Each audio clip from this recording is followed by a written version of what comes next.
Echoes in Leather. Zora traced the digital constellations of Black queer joy. Online, she found them, figures in leather and lace, their power a language she longed to speak. It was a world that promised belonging, a place to finally stitch the frayed edges of her identity into a whole cloth. The munch was a low hum of laughter and clinking glasses. Zora stood at the periphery, a satellite in a vibrant galaxy. She felt both invisible and intensely seen, a paradox of newness. Then, a presence shifted the room's gravity. Makeda. She was a living archive of the scene, her leather etched with the stories of decades. She moved towards Zora, not with a question, but with an anointment. "I've been waiting for a spirit like yours," Makeda said, her voice like aged whiskey. Makeda's home was a museum of power. She spoke of history, of survival, of the old ways. Her lessons were wrapped in signifying, the coded language of the culture.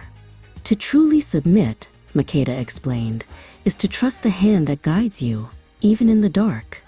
The words were a key, but Zora wasn't sure what they unlocked.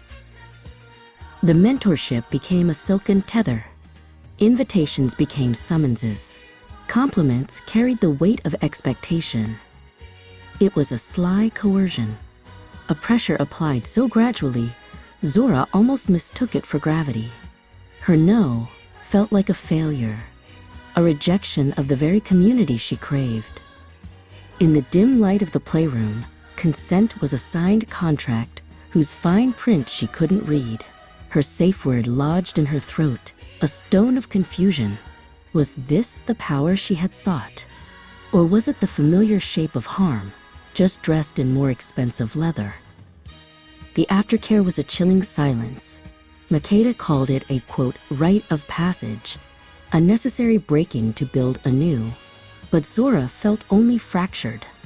The echo of the scene was not one of ecstasy, but of a profound and hollow ache.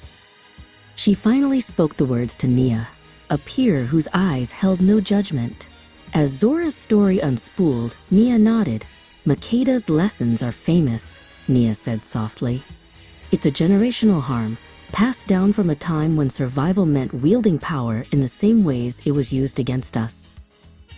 Zora saw it then, a chain of inheritance not of leather and pride, but of pain. She saw how the wounds of a hostile world could turn inward, how elders, once victims themselves, could replicate the dynamics of predator and prey within the very sanctuaries they built. The sly coercion, the signifying, they were tools of survival that had become weapons of control. Zora found a new circle, one where consent was a continuous conversation, not a one-time transaction. She began to speak, not of Makeda, but of the patterns.